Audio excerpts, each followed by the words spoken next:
ಬಾವುಟವನ್ನ, ನಮ್ಮ ರಾಜ್ಯದ ಬಾವುಟವನ್ನ ನಾನು ತಮಿಳುನಾಡು ಕೃಷ್ಣಗಿರಿ ಜಿಲ್ಲೆ ಮತ್ತೆ ಅಂಚಟ್ಟಿ ತಾಲೂಕಿನಲ್ಲಿ ದಬ್ಬಗುಳಿ ದೇವಸ್ಥಾನದಲ್ಲಿ ನಾನು ಕರ್ನಾಟಕ ಬಂದ್ಬಿಟ್ಟು ಮಣ್ ರೋಡ್ ಎಂಡ್ ಆಗುತ್ತೆ, ಟಾರ್ ರೋಡ್ ಬಂದ್ಬಿಟ್ಟು ತಮಿಳ್ನಾಡು ಸ್ಟಾರ್ಟ್ ಆಗುತ್ತೆ, ದಬ್ಬಗುಳಿಗೆ ಹೋಗುವಂಥ ರಸ್ತೆ.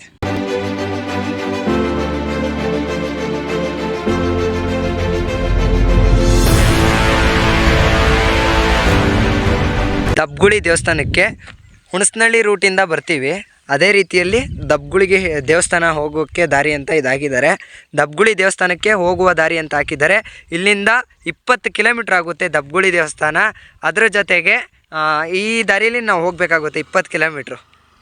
ಈಗೀಗ ಮಳೆ ಶುರು ಆಗಿರೋದ್ರಿಂದ ರೋಡ್ ಅಂತೂ ಪರವಾಗಿಲ್ಲ. ನಮಸ್ಕಾರ ಕರ್ನಾಟಕ, ಎಲ್ಲ ಹೆಂಗಿದ್ದೀರಪ್ಪ? ನಾನಂತೂ ಸಖತ್ತಾಗಿದ್ದೀನಿ, ನೀವು ಎಲ್ಲರೂ ಚೆನ್ನಾಗಿದ್ದೀರಾ ಅಂತ ಅಂದ್ಕೊಂಡಿದ್ದೀನಿ.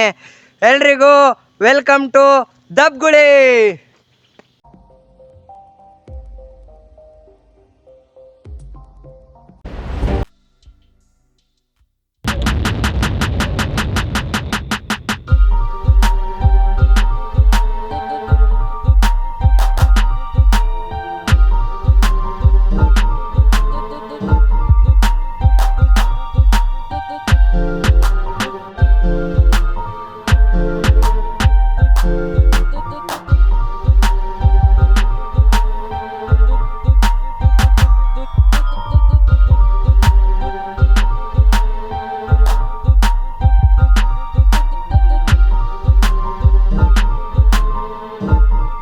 ದಬ್ಬಗುಳಿಲಿ ಏನು ವಿಶೇಷತೆ ಏನೇನು ಅನ್ನೋದನ್ನೆಲ್ಲ ನಿಮಗೆ ತಿಳಿಸ್ತಾ ಹೋಗ್ತೀನಿ.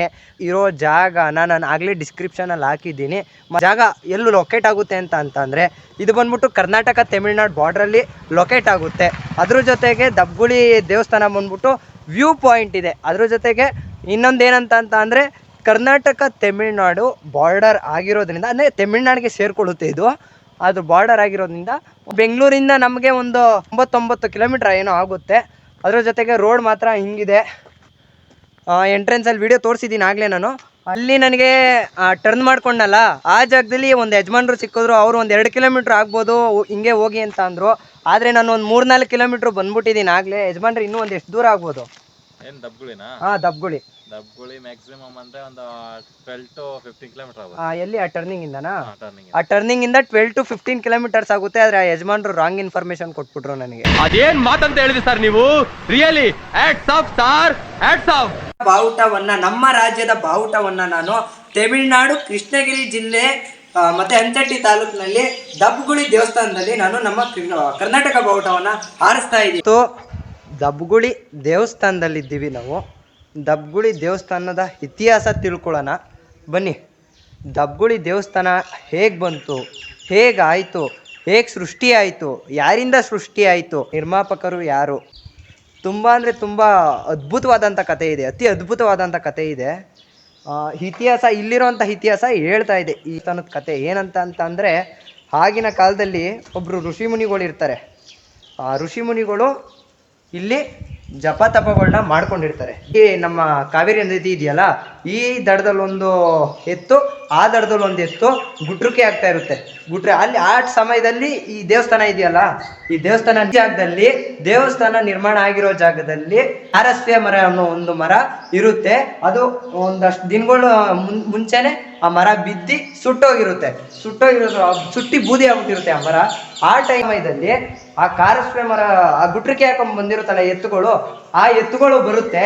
ಈ ಏನಪ್ಪಾ ಜಗಳಕ್ಕೆ ನಿಂತ್ಕೊಳ್ಳುತ್ತೆ. ಎಲ್ಲಿ ಅಂತ ಅಂದ್ರೆ ಈ ದೇವಸ್ಥಾನದ ಹತ್ರ. ತಡಿಲಿ ಒಂದ್ ಎತ್ತು, ಈ ತಡಿಲಿ ಒಂದ್ ಎತ್ತು ಜಗಳ ಆಡ್ಕೊಂಡು ಬಂತ ಇಲ್ಲಿ ಆ ಮರಕ್ಕೆ ಭಸ್ಮ ಆಗಿರುವಂತ ಮರದ ಜಾಗದಲ್ಲಿ ಜಗಳ ಕೊಡುತ್ತೆ.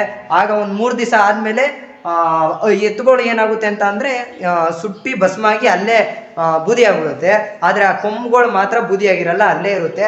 ಹಬ್ಬಗಳನ್ನ ಸ್ವಾಮಿಗಳು, ಯಾರಪ್ಪ ಋಷಿಮುನಿಗಳು ಯಾರೇನು ಜಪ ಮಾಡ್ಕೊಂಡಿದ್ರು, ಆ ಋಷಿಮುನಿಗಳು ಇದನ್ನ ನೋಡ್ಕೊಂಡು ದಬ್ಬಗುಳೇಶ್ವರ ಅಂದ್ರೆ ನೀನ್ ದಬ್ಬಗುಳ್ ಬಸವೇಶ್ವರ ಸ್ವಾಮಿಯಾಗಿ ನಿಲಯ ಆಗಿದ್ದೀರಾ ಅಂತ ಒಂದು ಇಲ್ಲಿ ಅವರು ಹೇಳ್ತಾರೆ.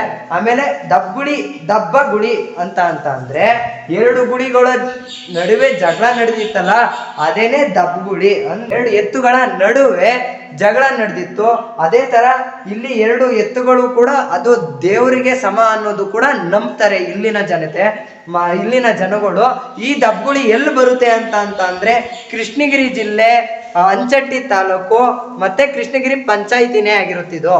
ಮತ್ತೆ ಇನ್ನೊಂದು ಏನಂತ ಅಂದ್ರೆ ದೇವಸ್ಥಾನ ನೋಡ್ತಾ ಇದ್ದೀರಾ ನೀವು. ನನ್ಗೆ ಏನಪ್ಪ ನನಗೆ ಏನ್ ರಿಸರ್ಚ್ ಮಾಡ್ಬೇಕಾದ್ರೆ ಏನ್ ಸಿಕ್ತು ಅದನ್ನ ನಿಮ್ಗೆ ತಿಳಿಸಿದೀನಿ. ಅದೇ ರೀತಿಯಲ್ಲಿ ಇಲ್ಲಿ ಸ್ಥಳೀಯರು ಇರ್ತಾರಲ್ಲ ಅವ್ರನ್ನೊಂದ್ಸತಿ ವಿಚಾರಿಸೋಣ, ಮುಂದೆ ಅವ್ರು ಏನ್ ಮಾಹಿತಿ ಕೊಡ್ತಾರೆ ಅನ್ನೋದನ್ನ ತಿಳ್ಕೊಳ್ಳೋಣ.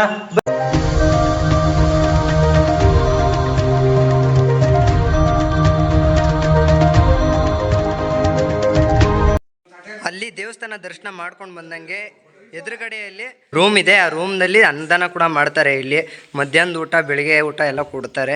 ಕಟ್ಟು ಗುಳುಗಳು ದನ ಕಟ್ಟು ಗುಳುಗಳು ಇರುತ್ತೆ. ಅಲ್ಲಿ ಸ್ವಾಮಿ ಅವನೆಲ್ಲ ಆ ಸ್ವಾಮಿ ಇರ್ತಾವು. ದೊಡ್ಡ ಕಾರಸ್ ಮರ, 2 ಬಾರಿ ಮರ, ಅವಳಿ ಜೋಳಿ ಕಡೆಗೆ 2 ಮರ ಇದ್ವಂತೆ. ಅವು 2 ಮರ ಇರುತ್ತೆ.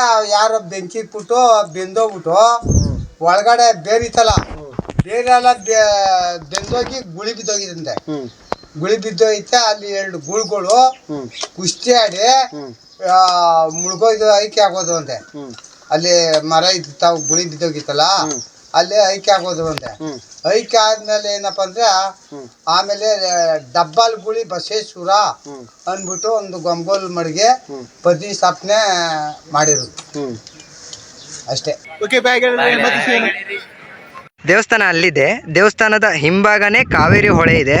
ಇಲ್ಲಿ ಬೇಕಾದ್ರೆ ನಾವು ಸ್ನಾನ ಮಾಡ್ಬೋದು, ಮತ್ತೆ ಮುಖ ತೊಳ್ಕೊಬೋದು, ಇನ್ನೇನಾದರೂ ನಮ್ಮ ಕಾರ್ಯಗಳನ್ನ ಮಾಡ್ಕೋಬೋದು. ಈ ಕಿವಿಲಿ ಗುಗ್ಗೆ ಪಗ್ಗೆ ಇದ್ರೆ ನೀಟಾಗಿ ಕೇಳೋದೇ ಇಲ್ಲ. ಏನಂದೆ ಇನ್ನೊಂದ್ಸಲ ಹೇಳ. ಮುಖ ತೊಳ್ಕೊಬೋದು, ಇನ್ನೇನಾದರೂ ನಮ್ಮ ಕಾರ್ಯಗಳನ್ನ ಮಾಡ್ಕೋಬೋದು. ನೀನು ಮಾತು ಏನಾರು ಕೇಳಿದ್ರೆ ಮುಂಡ ಮುಚ್ಕೊಂಡು ಹೊಡೋಗ್ತೀನಿ ಕಣಲೇ ಒಡೆ. ಅದ್ರ ಜೊತೆಗೆ ಯಾರು ಬಂದರೆ ದಯವಿಟ್ಟು ಇಲ್ಲಿ ನೋಡಿ, ಇಲ್ಲೆಲ್ಲ ವೇಸ್ಟ್ ಪ್ಲಾಸ್ಟಿಕ್ ಎಸ್ತಿದ್ದಾರೆ, ಕಸ ಎಸ್ತೋಗಿದ್ದಾರೆ. ದಯವಿಟ್ಟು ನಾನು ಏನು ಕೋರ್ಕೊಳ್ಳೋದು ಅಂತ ಅಂದರೆ ಈ ಥರ ಒಂದು ಪಿಕ್ನಿಕ್ ಸ್ಪಾಟ್ನ ದಯವಿಟ್ಟು ಯಾರು ಈ ಥರ ಹಾಳು ಮಾಡಿಬಿಡಿ ಅನ್ನೋದು. ಯಾಕಂದರೆ ಇವತ್ತು ನೀವು ಬರ್ತೀರಾ, ನಾಳೆ ಇನ್ನೊಬ್ರು ಬರ್ತಾರೆ, ಬೇರೆ ಬೇರೆ ದೇಶದಿಂದ ಕೂಡ ಬರ್ತಾರೆ. ಹಾಗೆ ಇಂಡಿಯನ್ ಟೂರಿಸಂ ಜಾಸ್ತಿ ಆಗಿರೋದ್ರಿಂದ ಪ್ಲೇಸಸ್ಸು ತುಂಬ ಫೇಮಸ್ ಆಗ್ತಾ ಹೋಗ್ತಿದೆ. ಆ ಜಾಗಗಳು ದಯವಿಟ್ಟು ಈ ಥರ ಎಲ್ಲ ಕಸ ಎಸಿಬೇಡಿ. ಈ ದೇವಸ್ಥಾನ ನಿರ್ಮಾಣ ಆಗೋದಕ್ಕೆ ಯಾರು ಕಾರಣ ಅಂತ ಅಂದರೆ ನಮ್ಮ ಕರ್ನಾಟಕದಲ್ಲಿ ನಾಗ್ಪುರದಲ್ಲಿರುವ ನಿರ್ವಾಣೇಶ್ವರ ಸ್ವಾಮಿ ಹಾಗೂ ಮಹಾಲಿಂಗ ಸ್ವಾಮಿಗಳು ಏನಪ್ಪ ಮೂಲ ಆಧಾರವಾಗಿರ್ತಾರೆ ಈ ದೇವಸ್ಥಾನ ನಿರ್ಮಾಣ ಆಗೋದಕ್ಕೆ. ಅವರು ಆ ದೇವಸ್ಥಾನ ನಿರ್ಮಾಣ ಆಗುವಂಥ ಸಮಯದಲ್ಲೇ ಬರ್ತಾರೆ. ಭೇಟಿ ಆದಾಗ ಈ ದೇವಸ್ಥಾನ ನಿರ್ಮಾಣ ಆಗುತ್ತೆ. ಸಮಯದಲ್ಲಿ ಇಲ್ಲಿ ಯಾವುದೂ ದೇವಸ್ಥಾನ ಇರೋದಿಲ್ಲ.